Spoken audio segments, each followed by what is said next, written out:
Should a doctor prescribe poetry writing or visiting an art gallery as an alternative for medication? Medical professionals are doing so in a range of countries. The benefits of creative and community activity for health and well-being are increasingly being recognised globally.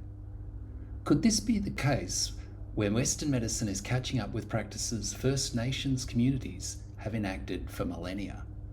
How are health and well-being impacted by creative art? The episode you're about to listen to was presented as part of the Poetry on Prescription Healing Through the Arts Symposium, a collaboration between the Centre for Creative and Cultural Research and the Health Research Institute at the University of Canberra. This two-day symposium brought together artists, health practitioners, and end users to learn more about the relationship between creative art and well-being, with a special focus on poetry. It was held at the University of Canberra over the 22nd and 23rd of November 2024. Hello everyone, welcome back. My name is Michelle Bortzi. I completed a PhD on the poetry of W.H. Auden in 2003, and I've had a huge interest in poetry since I was in my teens, and I've been writing critical work on poetry for a couple of decades now. The next session starts now, and it's called Poetry as a Change in the Language. Dr.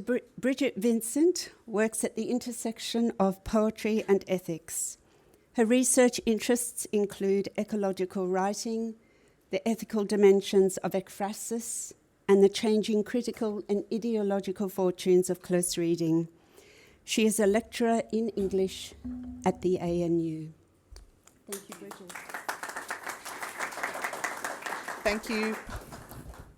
Thank you for that introduction, and thank you so much for having me. I'm very excited to be here in this very interdisciplinary space. What I'm going to do in this paper is introduce a very interdisciplinary and somewhat experimental project that I am working on with a collaborator in public health in Aarhus University in Denmark. What I'm going to do is introduce the protocol that we've developed, and then I'm going to hand over to my collaborator. It's 3 a.m. over there, so she's made a video in light instead of zooming in. But what the project does is essentially think about some of the broader social and psychological potential applications of the specific, special, interactional environment that I believe is fostered in a poetry close reading class. We initially started thinking about this in relation to discussions about climate change, as I'll get into in a moment. But then working with someone in public health means that we're also thinking about health contexts and implications. So first I'll introduce our methodology, and then we have the video from my colleague. So the starting point for our reflections was the practical criticism or poetry analysis classroom, in which small groups of students are given an unseen poem, read it aloud, and then see collectively what, if anything, they can make of it. And this experience is, at heart, as we would all know, one of uncertainty. Developing an interpretation individually and together requires students to acknowledge and articulate what they don't understand, to identify and work with rather than around the text's ambiguities. And so done right, the close reading classroom, as many of us will know, creates a space in which young people who are elsewhere required to have all the answers can sit with the vulnerability of ambivalence, both their own and each other's. And the tradition of practical criticism, in its early 20th century inception at least, has been defined, as we know, by a kind of focus on literary form, sometimes potentially with to the exclusion of broader social and ideological implications. And so it's a little bit ironic that I'm thinking about the social uses of this environment. But what I want to propose ultimately is that it's this very focus on the ambiguities and interpretative uncertainties of form itself that gives the practical criticism classroom environment potential wider social applications. So what I'm hypothesising is that this classroom environment, with its particular manifestation of shared uncertainty, offers a space in which people might explore other manifestations of uncertainty, particularly those that we might find difficult to discuss otherwise. And so when we think about this in relation to climate, the potential for difficult conversations is sort of really obvious because, as members of nation states, organisations and even families, many of us struggle to talk productively about individual responsibility and collective responsibility, in this case collective climate guilt. And here I'm really drawn to the category of difficult knowledge here.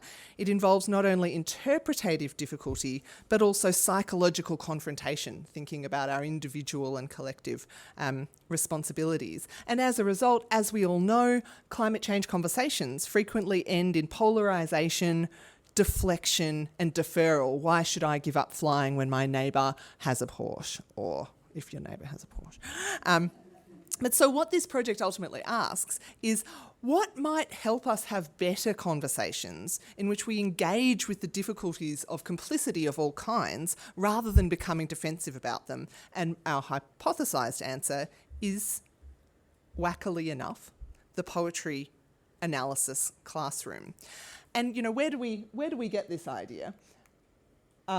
So the project is situated within a larger research tradition with which some of you may be very familiar, which explores the value of adding an external point of focus to group conversations. So this tradition has involved such diverse models as using a physical object as a point of focus in a workshop, using book clubs and reading groups to talk about social questions, using shared art-making experiences as a way to scaffold difficult conversations, and even things like walking-based workshops in which the landscape itself acts as the external focus.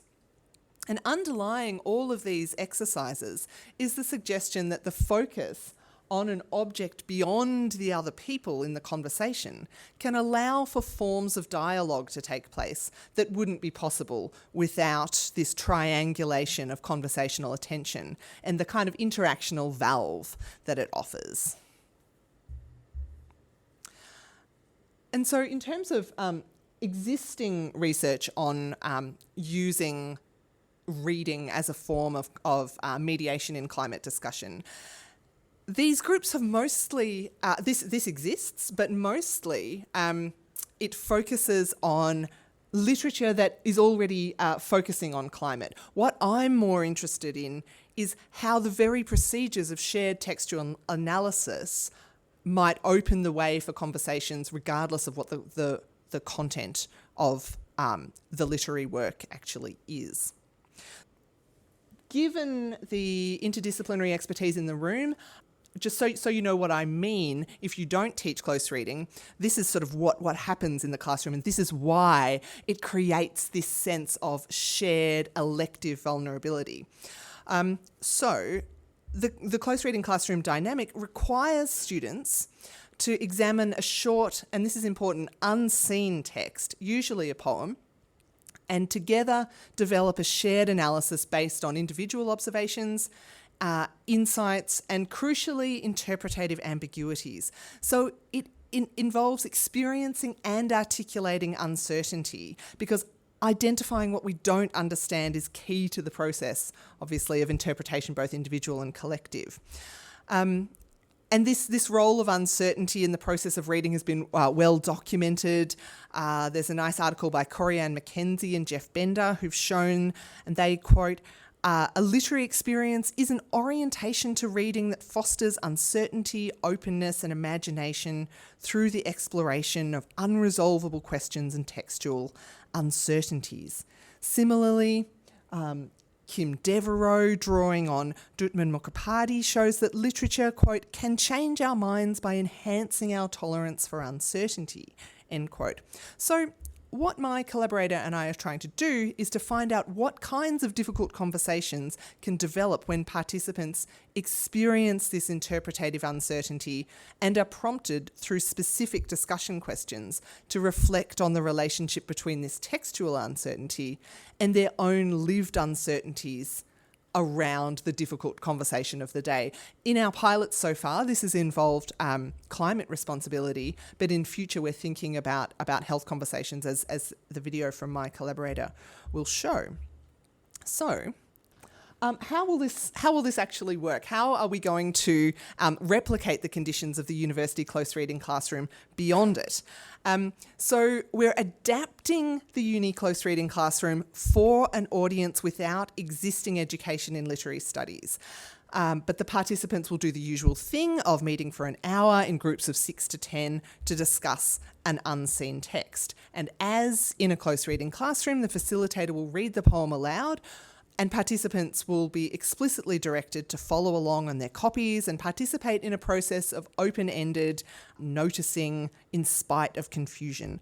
And importantly, they'll be explicitly directed from the beginning to focus on areas of ambiguity, indeterminacy, ambivalence, and uncertainty.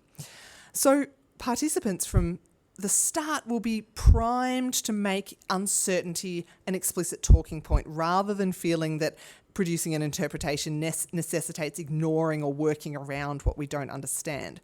So the way that we're going to actually run this as a kind of experiment will involve participants being divided into two groups, one in which the group moves first to a discussion of climate anxiety without the poetry classroom intervention, and then after that has the experience of the poetry classroom. And the test group has the experience of the poetry classroom first, and then after that has the climate anxiety discussion. And so what we're trying to see is how being primed for uncertainty in this first half shapes what happens in the second half. And this is where the beauty of collaboration becomes necessary, because I am a hardcore lone wolf poetry analysis humanist. I don't know about surveys. I don't know about powers. When my friend started talking about powers, I thought she meant metaphorical things. So she, and I won't actually go into this because it's ventriloquizing her work, but suffice to say that my public health collaborator, who you'll hear from in a moment, has some pretty robust surveying techniques to actually establish sort of quantitative proxies for seeing how the intervention by the poetry classroom might actually change the conversational dynamics in the later discussion of uncertainty. So what I'll do now is load the video from my collaborator, because this being a health conference, we want to sort of focus on the particular implications for difficult conversations in health, and she happens to be working in an area where there are a lot of difficult conversations. So we'll now load that video, and then I'll kind of sum up at the end. Hi, my name is Lucidra McCarricker, and I'm an assistant professor at the Department of Public Health at Aarhus University in Denmark. I guess this is just a little component of a larger talk being delivered by my good friend and colleague, Dr. Bridget Vincent. Bridget and I, along with another colleague, Dr. Janet Raffner, have been working across disciplines to develop tools that, if all goes according to plan and works as we think it works, can strengthen uncertainty competence in different contexts. And I imagine that Bridget will run through uncertainty competence with you if she hasn't already, and explain or demonstrate our proposed method. So my role is just to introduce you to one of those contexts, the context in which I'm somewhat of an expert in, that is the health of the next generation as they grow and develop, and especially when they eventually reach the ages at which many people start to develop non-communicable diseases like diabetes and heart disease. And I'm calling this little segment, Close Reading the Body, Rereading the Developmental Origins of Health and Disease, or DOHAD. So you're looking at two faces here, and I'll start by calling your attention to the face of Sir David Barker, professor of clinical epidemiology. Professor Barker was, in the late 1970s and early 80s, focused on understanding the epidemiology of ischemic heart disease, particularly among men in the UK. According to lore, he happened to be looking at some maps showing geographic variations between municipalities across the UK in mortality risk from ischemic heart disease, particularly in the 1960s and 70s, and then somewhat coincidentally saw a map of infant mortality from the early 1900s, the early 20th century, and noticed some fairly strong similarities in the patterning. He ended up consulting his friend and colleague, Professor Clive Osmond, an expert in biostatistics, and together they dug deep into the data and ultimately showed a pretty close relationship between infant mortality in the early 20th century and deaths from ischemic heart disease in the 60s and 70s, which you can see here on this figure at the bottom of the screen, which they published in a landmark Lancet paper in 1986. And they got a lot of pushback. Correlation isn't causation. What does infant mortality have to do with deaths from heart disease? And most importantly, like, what's the mechanism linking these things? But Professor Barker and his colleagues and trainees did, and in fact, have an idea of a mechanism, which we now call the developmental origins of health and disease, or DOHAD. And basically, DOHAD holds that early life environment, factors like diet and nutrition, stress, pathogens, inequality, toxins, all of which can be proxied by infant mortality. So that's what we saw in that map on the previous slide. Particularly during pregnancy, but also throughout sort of early stages of development, biochemically program the rest of development in ways that are likely to improve the likelihood of a baby surviving in particular environmental circumstances. And these programming effects are compounded through development and retained in the body through adulthood. And while they may improve chances of short-term survival for that infant, for that baby, they often have serious costs later in life, ultimately increasing risks for major classes of non-communicable diseases like diabetes, heart disease, and depression. We now have about 40 years worth of compelling experimental evidence from animal models, as well as clinical and epidemiological evidence from humans that align with the basic tenets and predictions of DOHAD. What's more is that there are now a number of research groups, including one that I co-led as a postdoc a couple of years ago, who are working on translating sort of the core ideas of DOHAD to the general public.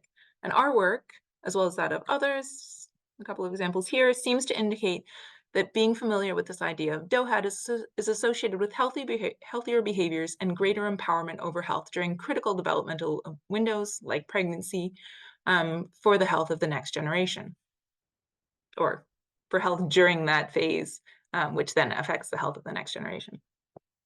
But there's also a lot of reason to be cautious about translating the science of DOHAD. As Sarah Richardson and colleagues, along with many others subsequently, have argued, being exposed to the idea of DOHAD, especially as a prospective mother, can raise lots of feelings of responsibility, guilt, and even shame around what kind of health behaviors mothers engage in, about what kind of environments their fetuses, babies, and children are developing in. And indeed, some of our own qualitative work shows that many parents and parents-to-be feel an enormous sense of responsibility that comes with understanding that your body's environment and your health will shape not only your own health, not only your baby's health in the short term, but for the whole rest of their life, their risk of diabetes and heart disease and cancer in their 40s and 50s and 60s. And some of that anxiety seems to come from the long-term horizon and all the uncertainty that comes with trying to imagine a distant future. And that's basically why we've turned to the Professional Uncertainty Competence, or PUMP framework, which is basically about developing pedagogical tools to prepare future workers for dealing with different forms of uncertainty, for a little bit of inspiration. And we're looking to make a series of workshops for future parents, which draws on some of these principles named here, which I imagine Bridget will talk about.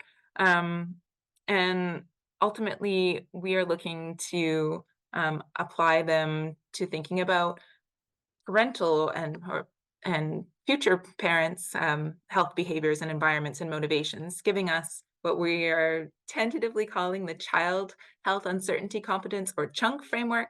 And our thinking is that close reading the body, which you're about to hear about, or maybe you've already heard about it, will help build CHUNK. And maybe that acronym still needs some work. So on that kind of silly note, I'm going to hand back over to Bridget, who will tell you, either wrap up or tell you more about the actual method and approach, depending on when she's decided to include this little excerpt. Thanks for your attention, and feel free to reach out. Hopefully Bridget can pass on my contact information if anybody's interested in learning more about DOHAD. I would say thank you, but she's not in the room. So I have about 30 seconds. So just wanting to put these two pieces together to stress that the thought for the pilots that Lucedra and I are currently working on, and we've delivered some around climate already, is that it's under circumstances of guilt, responsibility, and collective and individual responsibility, and those attendant ambiguities, that the uncertainties engendered by the close reading classroom might offer a kind of leavening presence. So we're going to be testing these ideas out in these two contexts of climate and thinking about DOHAD health responsibilities. And so what part of the purpose of presenting this today is to expand the network of potential interdisciplinary collaborators. So if you are an Australian researcher who's working in a way that connects with us, we would love to hear from you, because we cooked this up in Denmark, and I just started working here in Oz, and so I'm not kind of plugged into the relevant networks as much as I'd like to be. So if this resonates with you, I'd love to hear from you. Thank you for your attention.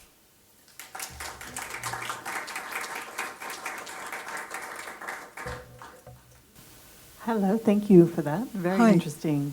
My name is Kelly Swain. I'm doing a PhD at the University of Tasmania in art and health, working with medical students and poetry. Okay. But my background is in medical humanities in the UK and developing programs there in medical humanities, poetry.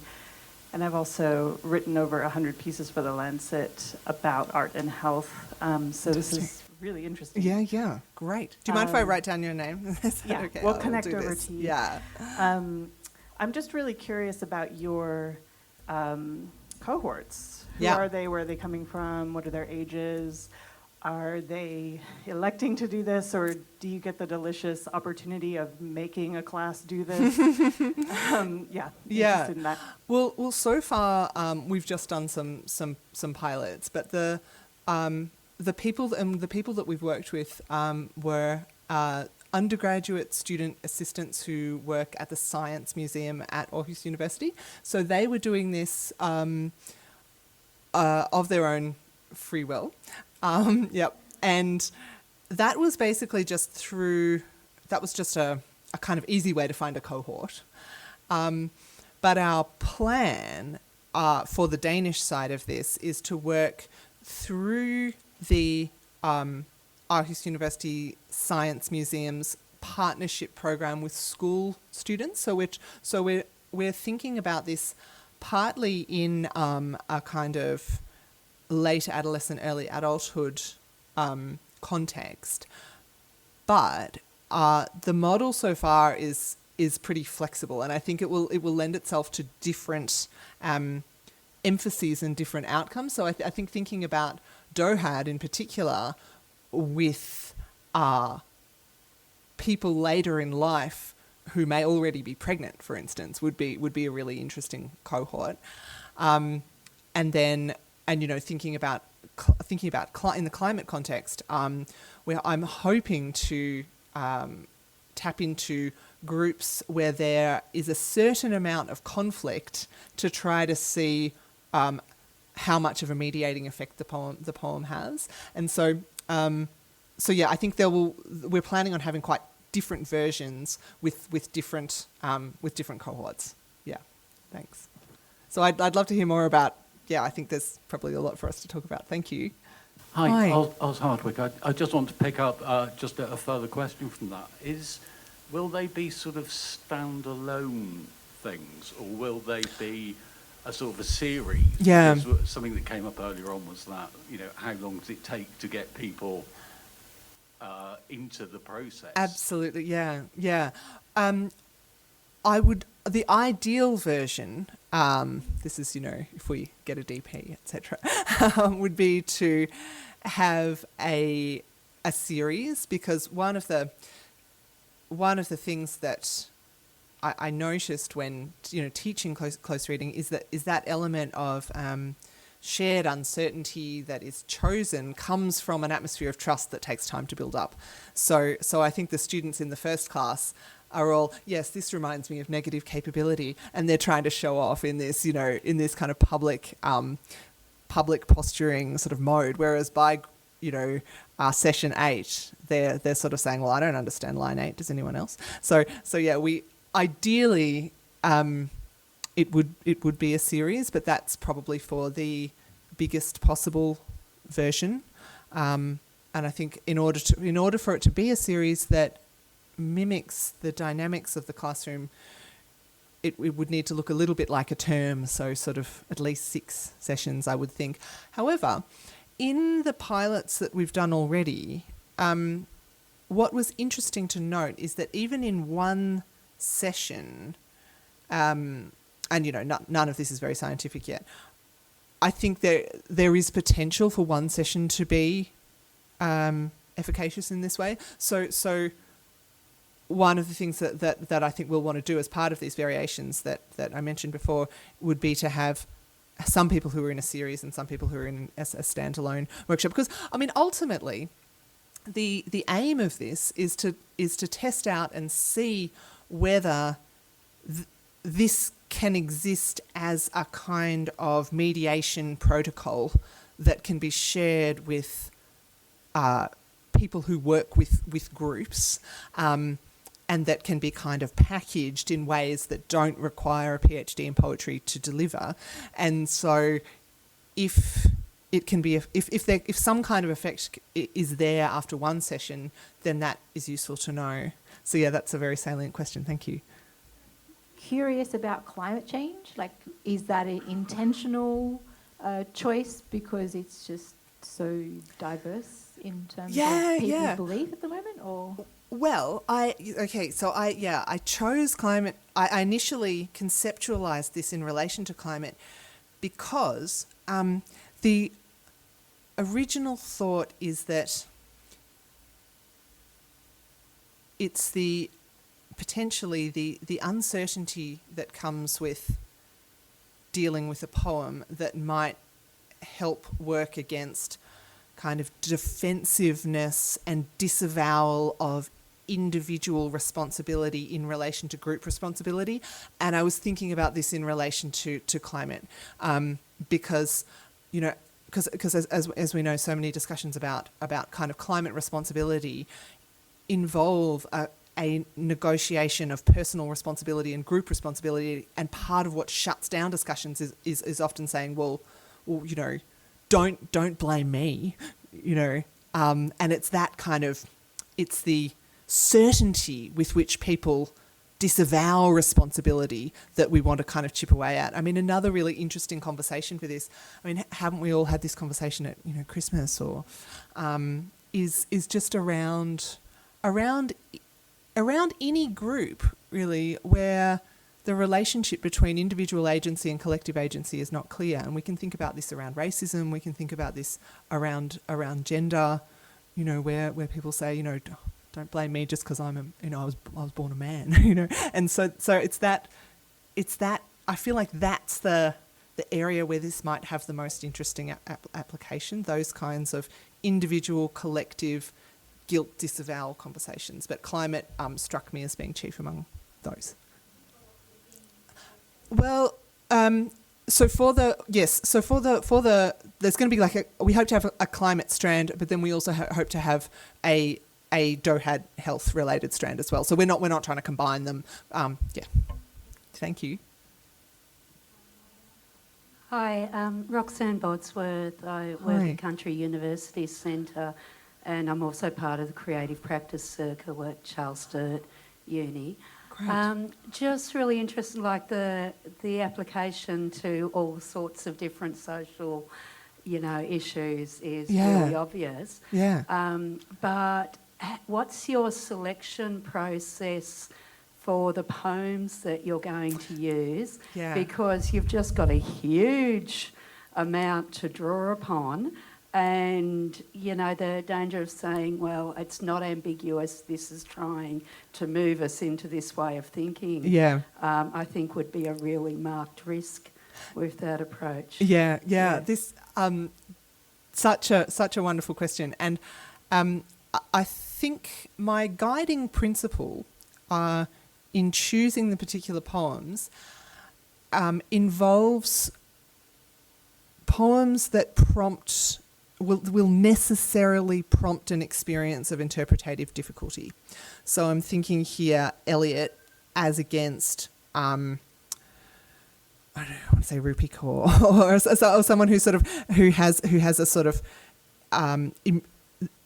not so poetry that doesn't value immediacy of impact and understanding, but poetry that almost by definition requires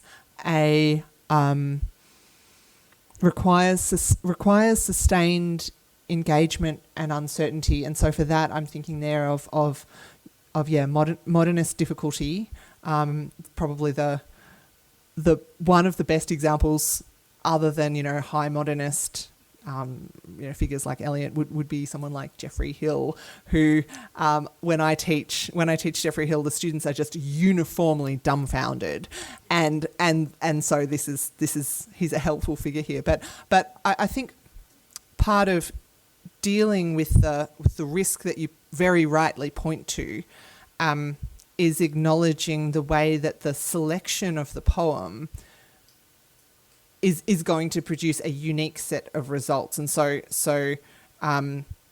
we would need to repeat it with the same poem across different cohorts, because obviously the very nature of poetry involves that kind of uniqueness of utterance. And so the same poem, I think, would have to be carried across various contexts.